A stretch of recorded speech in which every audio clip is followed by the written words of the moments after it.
કેમ છો? મજામાં? આજે આપણે ધોરણ 10 ની અંદર ચેપ્ટર નંબર 11 તો કે રચના કે જેની અંદર તો કે આપણે લાસ્ટ લેક્ચર ની અંદર રેખાખંડનું વિભાજન કરવાની રચના વિશે તો કે અભ્યાસ કરી ગયા હતા. બરાબર, તો કે એક રચના હોમવર્ક ની અંદર પણ આપેલી હતી અને એક રચના કરાવેલી હતી. ત્યારબાદ હવે જે કંઈ પણ રચના આજના લેક્ચર ની અંદર આપણે કરવાના છીએ તે માત્ર પ્રેક્ટિસ માટે છે, એટલે વ્યવસ્થિત બધે ખાસ તો કે સમજવાની છે. ચાલો તો સૌપ્રથમ આપણે સ્ટાર્ટ કરીએ. બીજી રચના 8.5 સેન્ટીમીટર લંબાઈનો રેખાખંડ PQ દોરી તેનું 2:3 ના ગુણોત્તરમાં આપણે વિભાજન કરવાનું છે. ચાલો 8.5 સેન્ટીમીટર લંબાઈનો રેખાખંડ એટલે કે તમને લંબાઈ તો કે આપણી પાસે જે રેખાખંડની છે એ ફિક્સ આપી દીધી છે, તો આટલા જ સેન્ટીમીટરનો લંબાઈનો આપણે રેખાખંડ દોરવાનું છે. બીજું કે એનું આપણે માત્ર 2:3 ના ગુણોત્તરમાં વિભાજન કરવાનું છે. ચાલો તો સૌપ્રથમ બધાએ તો કે આ રચના આવડવી જ જોઈએ, તો બધા મારી સાથે તો કે રચના દોરજો.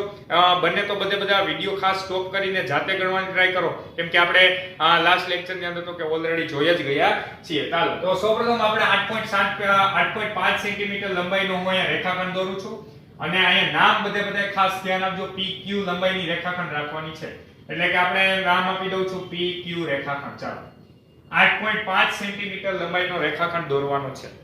ત્યારબાદ હવે આપણે શું કરવું છે તો કે અહીંયા આપણે તો કે સૌપ્રથમ એની પછી શું કરશી તો કે કિરણ દોરશી. ચાલો, પરંતુ કિરણ આપણે ડાયરેક્ટલી દોરવાના નથી. 60 અંશનો ખૂણો બનાવીને તો કે આપણે કિરણ દોરીએ છીએ, તો આપણે શું કરતા હતા તો કે P બિંદુને કેન્દ્ર રાખીને અનુકૂળ ત્રિજ્યાની આપણી પાસે શું રાખવાની છે, અનુકૂળ ત્રિજ્યા લેવાની છે અને તો કે એક ચાપ દોરવાની છે. ચાલો તો હું અહીંયા અનુકૂળ ત્રિજ્યા લઈને એક ચાપ દોરું છું. ફરી એકવાર P બિંદુને કેન્દ્ર લઉં છું, અનુકૂળ ત્રિજ્યા લઈને એક ચાપ દોરું છું. હવે આ બંને ચાપ જ્યાં છેદે છે ત્યાં ફરી પાછું આપણે પરિકરનું કેન્દ્ર રાખશી અને તો કે અહીંયા તો કે ઈ જ માપ રાખીને જ્યાં છેદે તો કે ત્યાં આપણે દોરવાનું છે. આ બંને બિંદુમાંથી પસાર થતું આપણે શું દોરશી, એક કિરણ દોરવાનું છે. ચાલો તો બધાએ ખાસ તો કે સૌપ્રથમ આટલું વર્ક કરો. આ 60 અંશનો જે ખૂણો બને એ પ્રમાણે તો કે આપણે દોરવાનું છે અને બનશે કેટલા અંશનો ખૂણો, 60 અંશ. ચાલો ત્યારબાદ હવે આપણે ઈ જ વર્ક અહીંયા કરવાનું છે. Q બિંદુને કેન્દ્ર લેવાનું છે, અનુકૂળ ત્રિજ્યાની ચાપ લેવાની છે. ચાપ દોરાઈ જાય ત્યારબાદ આ બંને ચાપ જ્યાં છેદે છે ત્યાં પરિકરનું કેન્દ્ર રાખીને ઉપર તો કે આપણે શું દોરશી, એક ચાપ દોરશી. ચાલો હવે આ Q બિંદુ અને તો કે આ જે ચાપ બંને છેદે છે એ બંને બિંદુમાંથી પસાર થતું આપણે શું દોરશી, એક કિરણ દોરશી.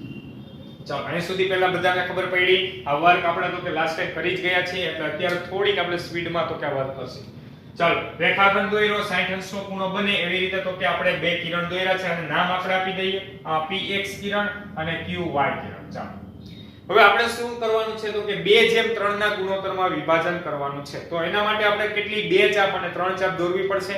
ચાલો તો સૌપ્રથમ અહીંયા કેટલી ચાપ દોરવી પડશે બોલો જી બધા. આ કિરણ PX પર મારે 2 ચાપ લેવાની થશે કે 3 ચાપ, કેટલી ચાપ લેવાની થશે તો કે 2.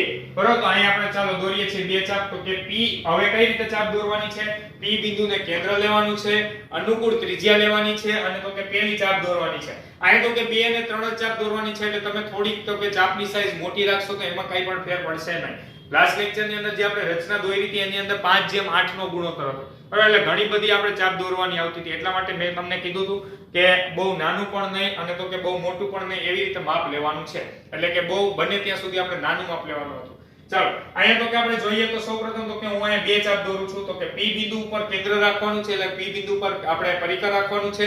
P બિંદુને કેન્દ્ર લઈ અનુકૂળ ત્રિજ્યા લઈ એક ચાપ દોરવાની છે. ત્યારબાદ તો કે આપણે અહીંયા ચાપ જે છે ત્યાં ફરી પાછું પરિકરનું કેન્દ્ર રાખવાનું છે.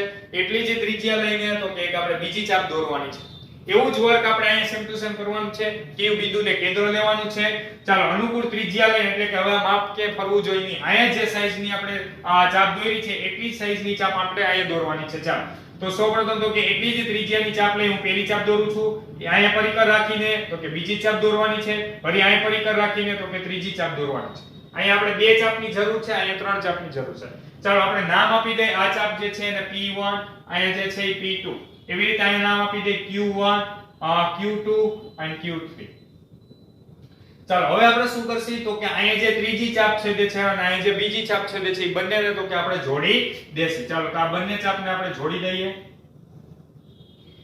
તો એક્ઝેક્ટલી તમે જો જોડશો અને ત્યારબાદ આ 8.5 સેન્ટીમીટર લંબાઈનો રેખાખંડ છે તો એનો આ બીજો ભાગ હશે અને આ કેટલામો ભાગ હશે, ત્રીજો. તમે જો એક્ઝેક્ટલી ધારો કે અહીંયા 5 સેન્ટીમીટર લીધા હોત, 5 સેન્ટીમીટર, તો પહેલો ભાગ છે એ 2 સેન્ટીમીટર અને બીજો ભાગ છે એ 3 સેન્ટીમીટરનો મળે. બરાબર, પરંતુ અહીં આપણી પાસે 8.5 છે તો તમે આ બંને ભાગની લંબાઈ માપી લ્યો, એ બંનેનો ભાગાકાર કરો અને અહીંયા તો કે 2/3 કરો, એ બંનેના ભાગાકારનો આન્સર કેવો મળે? સમાન જ મળે. ચાલો અહીંયા આપણે બંને બિંદુ જ્યાં છેદે છે એટલે કે અહીંયા તો આપણે અહીંયા કોઈ પણ એક નામ આપી દઈએ. ધારો કે આપણે નામ આપી દઈએ C બિંદુ. ચાલો બરાબર, તો આપણે ફાઇનલી તો કે આ પ્રમાણે કંઈક આપણે વર્ક કર્યું છે. હવે બધી વસ્તુ તો કે રચનાના મુદ્દા સ્વરૂપે લખવાની છે. ચાલો તો હવે લાસ્ટ ટાઈમ આપણે લખી ગયા છો તો એટલા માટે બધા ખાસ તો કે મારી સાથે બોલવાનું છે. હું જે લખું છું લાસ્ટ ટાઈમના જે મુદ્દા બધાને આવડતા હશે તો એ બધા મનમાં ખાસ તો કે મારી સાથે બોલવાના છે. ચાલો પક્ષની અંદર આપણે શું લખશી તો કે આપણે જેટલી સેન્ટીમીટર લંબાઈનો રેખાખંડ આપ્યો છે એ લખશી.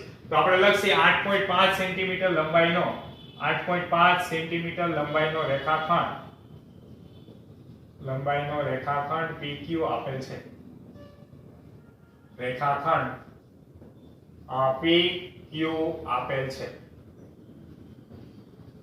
ચાલો 8.5 સેન્ટીમીટર લંબાઈનો રેખાખંડ PQ આપેલ છે. ત્યારબાદ આપણે તો કે અહીંયા વર્ક શું કરવાનું છે એને આપણે કૃત્ય અથવા સાધ્ય કહેશી.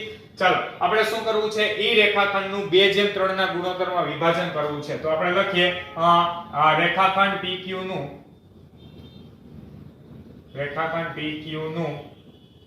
2:3 ગુણોત્તરમાં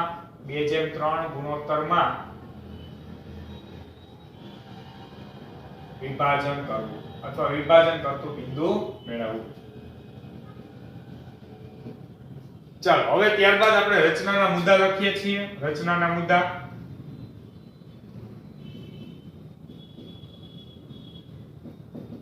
ચાલો રચનાના મુદ્દાની અંદર પહેલો મુદ્દો બધાને આવડવો જોઈએ. આપણે શું લખ્યો હતો લાસ્ટ ટાઈમ? યાદ કરો બધા તો કે જે આપણે લંબાઈનો રેખાખંડ દોર્યો તો કે પહેલો મુદ્દો આપણે લખ્યો હતો એટલે કે 8.5 સેન્ટીમીટર લંબાઈનો 8.5 સેમી લંબાઈનો રેખાખંડ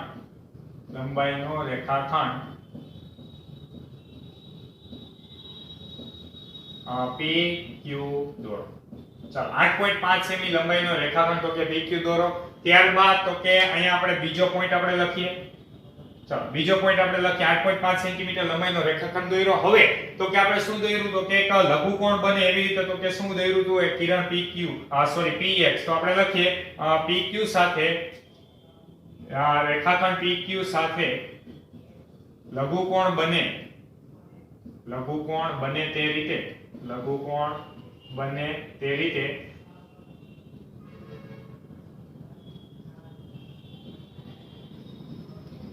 કરો તો કે કિરણ PX દોરો. તે રીતે કિરણ PX દોરો. બરાબર, PQ સાથે લઘુકોણ બને એવી રીતે કિરણ PX દોર્યું. ચાલો ત્યારબાદ હવે આપણે શું લખશી તો કે આપણી પાસે આ બંને ખૂણાના માપ સમાન થાય એવું આપણે કિરણ કયું દોર્યું છે? QY. તો હવે એના માટે આપણે શું લખશી તો કે ખૂણા XPQ અથવા QPX પણ લખી શકો અથવા XPQ. બરાબર, ખૂણા XPQ ને સમાન ખૂણો PQY બને તે રીતે ફરી એકવાર ખૂણો XPQ ને સમાન ખૂણો PQY બને તેવી રીતે તો કે આપણે શું દોર્યું છે? કિરણ BY દોરો. ચાલો હવે અહીંયા બધે ખાસ તો કે ખૂણા આ બંને ખૂણા સમાન થાય એવી રીતે તો કે કિરણ BY દોરવાનું છે. ચાલો હવે ત્યારબાદ આપણે ચોથો પોઈન્ટ લખશી. હવે તો કે આપણે શું દોર્યું તો કે બંને કિરણ પણ દોરાઈ ગયા છે. ચાલો હવે આપણે શું લખશી તો કે હવે આપણે તો કે ચાકુ જે દોરી છે તો કે ચાકુના બધાના નામ લખવાના છે. તો સૌપ્રથમ તો કે આપણે લખીએ કે P1 is equal to P1 P2 is equal to તો કે અહીંયા Q1 is equal to Q1 Q2 is equal to Q2 Q3 બને તે રીતે બિંદુ P1 P2 કયા કિરણ પર લીધા તો કે કિરણ PX પર તથા બિંદુ Q1 Q2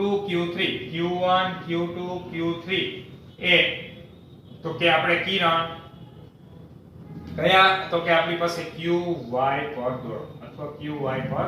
તો ફરી એકવાર શું કર્યું તો કે આપણે આ બધા જે બિંદુ છે એ આપણે દોર્યા તો કે એના માટેનું વર્ણન બધું લખ્યું. ચાલો આટલું આવડી ગયું. હવે ત્યારબાદ આપણે શું કર્યું તો કે આપણે Q3 અને તો કે P2 ને જોડ્યા. ચાલો તો હવે આપણે લખી.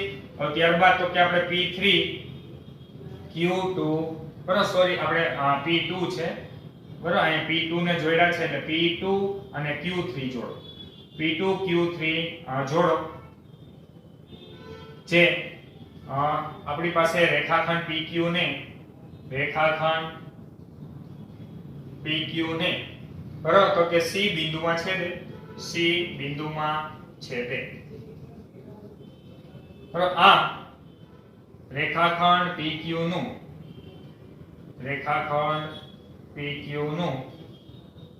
2:3 ના ગુણોત્તરમાં વિભાજન થાય છે. એનો મીનિંગ શું થયો કે આપણે જો P થી C લઈ અને એને જેમ તો કે C થી Q કરીએ તો એ આપણને કેટલા મળે 2:3 મળે બરાબર. એટલે કે જો તમે PC ની લંબાઈ માપો CQ ની લંબાઈ માપો એ બંનેનો ભાગાકાર કરો એ 2/3 નો ભાગાકારનો જેટલો આન્સર આવે એ બંનેના આન્સર કેવા મળે સમાન જ મળે. ચાલો આવડશે બધાને. તો અહીંયા તો કે આમ જોઈએ તો પહેલી રચના કમ્પ્લીટ થઈ ગઈ છે, પરંતુ એક જૂના સિલેબસ ની અંદર જે એક રચના હતી કે અહીંયા તમારે તો કે આ પ્રમાણેનો ગુણોત્તર છે 2:3. આવી રીતે તો કે બે વખત જેમ આવતું હોય એવી લંબાઈનો ગુણોત્તર આપ્યો હોય તો એના માટે આપણે શું વર્ક કરવું એ માત્ર આપણે રચના ખાલી દોરતા જ શીખશી બરોબર. તો કે સૌપ્રથમ બધા જે રચના બીજી દોરી છે વ્યવસ્થિત તો કે લખી નાખો. ત્યારબાદ તો કે આપણે ત્રીજી જે રચના છે તે પ્રેક્ટિસ માટે દોરીએ.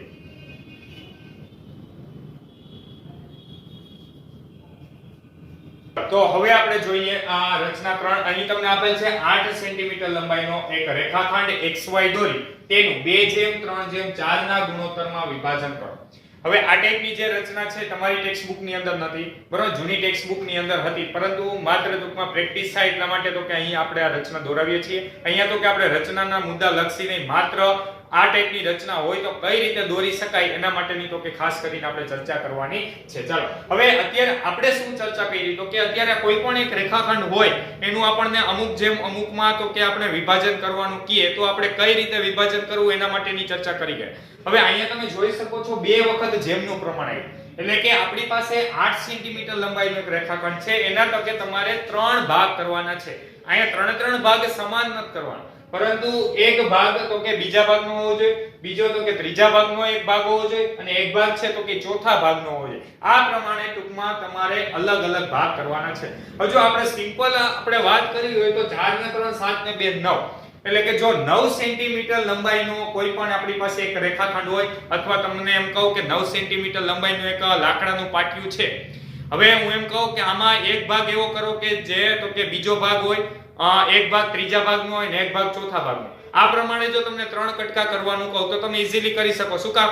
એક તમે 2 સેન્ટીમીટર લંબાઈનું કાપી લ્યો, એક 3 સેન્ટીમીટર લંબાઈનું અને એક તો કે 4 સેન્ટીમીટર લંબાઈ. 4 ને 3 7 ને 2 9 સેન્ટીમીટર પણ થઈ ગયા અને તો કે આપણે જે ભાગ કર્યા એ બીજો ભાગ, ત્રીજો ભાગ અને ચોથા ભાગનો આરામથી થઈ ગયો. પરંતુ અહીંયા 8 સેન્ટીમીટર લંબાઈ છે એટલે આપણે ડાયરેક્ટલી આપણે પૂર્ણાંક સ્વરૂપે તો કે વિચારી શકીએ નહીં. ચાલો તો હવે સૌથી પહેલા આ ટાઈપની રચના દોરવી હોય તો પણ આપણે આગળની જે રચના દોરી એના જેવી જ રચના છે, માત્ર ટૂંકમાં થોડું ઘણું તો કે ચાપની અંદર તો કે ચેન્જીસ આવશે. ચાલો તો સૌપ્રથમ આપણે તો કે શું કરતા હતા તો કે આપણને જે લંબાઈનો રેખાખંડ કહેતા હતા તો આપણે રેખાખંડ દોરતા હતા. ચાલો તો સૌપ્રથમ હું આ બાજુ રચના દોરું છું. આપણે કેટલા 8 સેન્ટીમીટર લંબાઈનો એક રેખાખંડ દોરવાનો છે. ચાલો તો હું અહીંયા એક 8 સેન્ટીમીટર લંબાઈનો રેખાખંડ દોર્યો. ચાલો એને આપણે નામ આપી દઈશું તો કે રેખાખંડ XY. એક્ઝેક્ટલી 8 સેન્ટીમીટર જ થવું જોઈએ, બધા સાથે તો કે મારી સાથે રચના દોરજો. ચાલો XY તો કે આપણી પાસે જે છે એ બધા 8 સેન્ટીમીટર લંબાઈનો એક રેખાખંડ દોરો.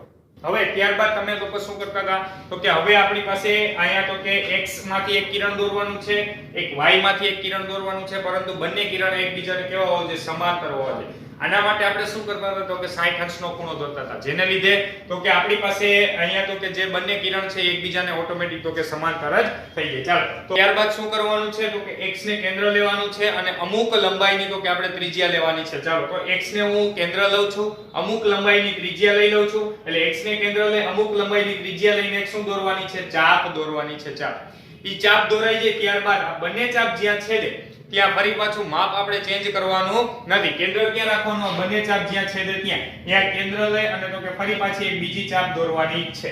આ બંને ચાપ જ્યાં છેદે એમાંથી પસાર થતું આપણે શું દોરવાનું છે? કિરણ દોરવાનું છે. ચાલો ફરી એકવાર શું વર્ક કર્યું આપણી પાસે? તો કે અહીંયા x ને કેન્દ્ર લઈ અમુક લંબાઈની ત્રિજ્યા લઈ અને એક ચાપ દોરી છે. ત્યારબાદ આ બંને ચાપ જ્યાં છેદે અહીંયા પરિઘનું કેન્દ્ર રાખી ફરી પાછી તો કે નવી એક ચાપ દોરો. આ બંને ચાપ જ્યાં છેદે તેમાંથી પસાર થતું એક શું દોરવાનું છે? કિરણ દોરવાનું છે. ઈ જ વર્ક સેમ ટુ સેમ આપણે અહીંયા કરશી. ચાલો પરંતુ અહીંયા ઉપરના ભાગમાં તો કે આપણે ઈ વર્ક કરવાનું છે. y ને કેન્દ્ર લઈ એટલી જ અહીંયા જેટલી ત્રિજ્યા લીધી એટલી જ ત્રિજ્યા લેવાની છે. માપ ચેન્જ થઈ જાય તો અહીંયા ચાલશે. ચાલો y ને કેન્દ્ર લઈ અમુક લંબાઈની ત્રિજ્યા લઈ એક ચાપ દોરો. ત્યારબાદ તો કે હવે આ બંને ચાપ જ્યાં છેદે છે ત્યાંથી તો કે આપણે ફરી પાછી એક શું દોરવાની છે? ચાપ દોરવાની છે. અહીંયા કેન્દ્ર લઈ અને એક ચાપ દોરો. ચાલો ચાપ દોરાઈ જાય એટલે બંને તો કે આપણી પાસે આ ચાપમાંથી પસાર થતું એક શું દોરવાનું છે? કિરણ દોરવાનું છે. ચાલો તો આ બંને કિરણ એકબીજાને કેવા હશે? સમાંતર હશે. આટલું પહેલા બધાને વર્ક થઈ ગયું. હવે જ્યારે આ ટાઈપનું આપણને આપે કે 2:3:4 એટલે કે અહીંયા બે વખત જેમનું પ્રમાણ આપે છે તો સૌપ્રથમ બધાનો સરવાળો કરવાનો. 4 ને 3 7 ને 2 કેટલા થશે? 9. તો અહીંયા આપણે શું કરવાનું? 9 ચાપ તો કે નીચે દોરવાની અને 9 ચાપ ઉપર દોરવાની. ધારો કે જો તમને માત્ર 2:3 આપ્યો તો તમે શું કરો?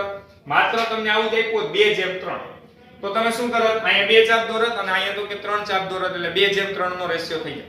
પણ અહીંયા આપણી પાસે 2:3:4 હોય ત્યારે આપણે કુલ બધી ચાપુ જેટલી હોય એ બધાનો સરવાળો કરવાનો અને એટલા તો કે આપણે ચાપુ દોરવા. 4 ને 3 7 ને 2 9 તો 9 ચાપ નીચે 9 ચાપ આપણે ક્યાં દોરશી? ઉપર. ચાલો તો ફટાફટ આપણે ચાપુ દોરીએ.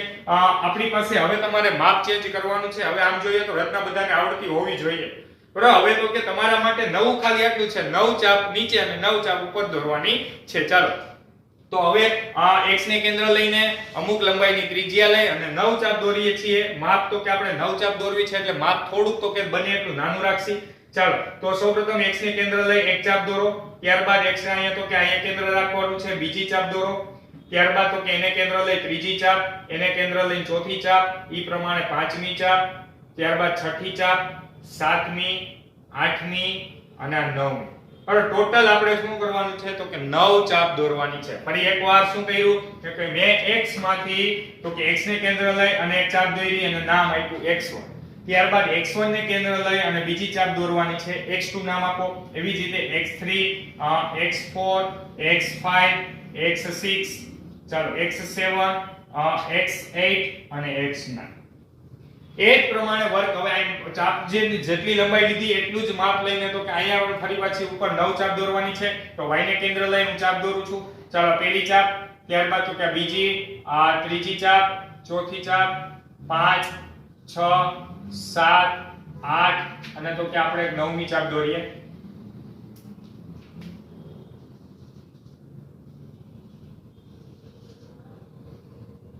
ચાલો તો અહીંયા આપણે તો કે દોરીએ છીએ 9મી ચાપ. તો અહીંયા ફાઇનલી આપણે 9 ચાપ દોરી છે અને નામ આપી દઈએ. ચાલો y1, y2, y3, y4, y5, y6, y7, y8 અને y9. શું કરવાનું છે? એક ચાપ દોરાઈ જાય ફરી પાછું એને કેન્દ્ર લઈ પરિઘનું કેન્દ્ર રાખીને વળી બીજી ચાપ, વળી એને કેન્દ્ર લઈ ત્રીજી ચાપ, વળી એને કેન્દ્ર લઈ ચોથી ચાપ. આ મુજબ કન્ટિન્યુઅસલી આપણે 9 ચાપ નીચે અને 9 ચાપ ઉપર દોરવાની છે. ચાલો આપણે એક કામ કરીએ. અહીંયા જે છે એને xp કિરણ કહી દઈએ અને અહીંયા જે છે એને yq કિરણ કહી દઈએ. ચાલો હવે આપણે શું વર્ક કરવાનું છે? તો કે અહીંયા આપણે આ જે રેખાખંડ છે એને 2:3:4 ના પ્રમાણમાં વિભાજન કરવાનું છે. તો હવે જે તો કે આપણે ઉપર અને નીચેની ચાપુને જોડવાનું છે. પરંતુ કઈ રીતે જોડવાનું છે? તો કે આપણી પાસે અહીંયા 2:3:4 નું પ્રમાણ જળવાઈ રહે એ રીતે. પરંતુ આપણે શું કરશી? તો કે સરવાળો 9 થાય. 4 ને 3 7 ને 2 કેટલા થાય છે? 9. તો સરવાળો 9 થાય એવી રીતે આપણે ચાપુને જોડવાની છે. ચાલો વ્યવસ્થિત બધા ખાસ ધ્યાન આપજો બોલું છું તે. અહીંયા સૌથી પહેલા તો કે 9 માં કેટલા ઉમેરું તો 9 થાય? ફરી એકવાર 9 માં કેટલા ઉમેરું તો 9 થાય? તો કે 9 માં 0 ઉમેરો તો કેટલા થાય? 9. તો આપણે શું કરશી? અહીંથી તો કે 9મી ચાપ અને અહીંયા તો કે 0 મતલબ આપણે આ x લીધું. તો અહીંયા y9 અને તો કે આપણે શું જોડ નાખશી? તો કે x ને જોડ નાખશી. એટલે y9 અને કોને જોડવો પડશે? x ને. ચાલો એટલે 9 + 0 કરો એટલે 9 થઈ ગયા. હવે આપણે અહીંથી તો કે બીજી ચાપ એટલે કે અહીંયા આપણે જોઈએ તો આ પહેલી અને આ બીજી. તો આ બીજી ચાપ લીધી છે તો 2 માં આ 7 છે 7 માં કેટલા ઉમેરી તો કે 2 9 થશે તો કે 7 માં 2 એટલે 7 અને એટલે કે y7 અને અહીં x2 આ બંને ચાપુને આપણે જોડવાની છે ચાલો તો અહીંયા આપણે જોડીએ તો આ પ્રમાણે કંઈક આપણે મળશે y7 અને x2 ત્યારબાદ તો કે આપણે જોઈએ ત્રીજી ચાપ એટલે અહીંયા જોઈએ તો આ 1 2 અને આ ત્રીજી એટલે કે y4 ચાલો y4 જોડીએ તો 4 માં કેટલા ઉમેરીએ તો 9 થાય તો કે 5 તો અહીંયા 5મા નંબરની ચાપને આપણે જોડવી પડશે તો y4 અને x5 ને જોડો ચાલો ત્યારબાદ હવે આપણે શું કરવાનું છે જોઈ શકો છો તમે આ 2 આ જેમ 3 અને 1 2 3 અને 4 4 નો રસ્તો થઈ ગયો એવી રીતે હવે y છે આ બિંદુ અને અહીંયા 9 છે તો y અને 9 ને આપણે જોડશું બરાબર તમે જો એક્ઝેક્ટલી પરફેક્ટ વ્યવસ્થિત રીતના દોરશો એટલે આ બધી જે લાઈન છે એ એકબીજાને કેવી આવશે સમાન અને હવે તમે જોઈ શકશો આ 2 નો રેશિયો છે આ 3 નો અને આ 4 નો બરાબર તમે આ લંબાઈ પણ માપી શકો છો અને એમનો તો કે વિચારો તો જો 2:3:4 એટલે આની કરતા થોડુંક આનું પ્રમાણ મોટું છે આની કરતા તો કે આનું પ્રમાણ કેવું છે મોટું તો આ મુજબ આપણે કોઈ પણ રચના દોરવી હોય 2 વખત જેમ વાળી તો આ મુજબ તો કે તમે દોરી શકો ચાલો સમજાય છે બધાને શું કરવાનું પહેલા તો કે જેટલી ચાપુ હોય ઈ મુજબ તો કે કુલ ચાપુ દોરવાની છે સરવાળો કરીને ઉપર નીચે અને ત્યારબાદ ક્રમશઃ અહીંયા શું કર્યું તો કે 9 માં કેટલા ઉમેરીએ તો કે 0 એટલે કે 9 અને 0 વાળી ચાપને જોડી ત્યારબાદ એમાં 2 એડ કર્યા એટલે 7 આવ્યા તો 7 અને 2 9 ચાલો આમાં ત્યારબાદ આપણે 1 2 અને 3 તો અહીં 3 એટલે કે y4 આવી તો y4 આરે કઈ ચાપને જોડશે x5 એવી રીતે 4 તો અહીં y આવ્યા તો y એટલે કે 0 થયા 0 + 9 એટલે ખબર પડી બધાને તો આ મુજબ આપણે તો કે રેખાખંડનું વિભાજન આ તો કે 3 ભાગમાં કરી શકાય ચાલો આવડશે તો સૌપ્રથમ બધાએ ખાસ તો કે આ રચના દોરવાની છે આ રચના આપણી એક્ઝામ માટે ઇમ્પોર્ટન્ટ નથી માત્ર તો કે તમને જાણકારી મળે એટલા માટે તો કે દોરાવેલી છે તો ખાસ કરીને અહીંયા તો કે આપણે જે રેખાખંડનું વિભાજન છે એની રચના કમ્પ્લીટ થાય છે તો વ્યવસ્થિત બધા સ્ટુડન્ટે ખાસ પ્રેક્ટિસ કરવાની છે બરોબર ત્યારબાદ આપણે નેક્સ્ટ લેક્ચરની અંદર તો કે આગળની રચના વિશે અભ્યાસ કરીશું થેન્ક યુ સો મચ